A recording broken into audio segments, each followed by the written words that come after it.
संध्या theatre भगदड़ मामले में तेलुगु अदाकार अल्लू अर्जुन से चिकड़पल्ली पुलिस स्टेशन में पूछताछ जारी।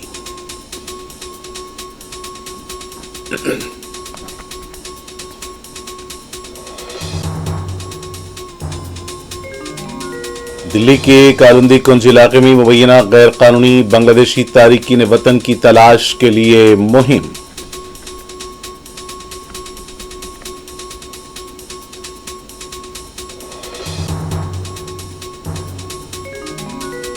परवनी वाकयात के बारे में वजीर आला देवेंद्र फडणवीस ने असेंबली में झूठ बोला है, संजय रावत का इल्जाम।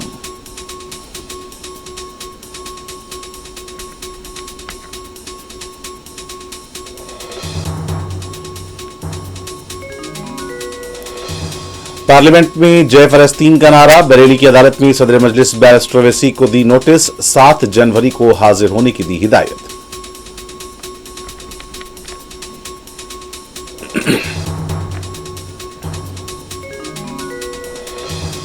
लखनऊ बैंक डकैती के 2 मुलजिमीन एनकाउंटर में हलाक, 2 फरार।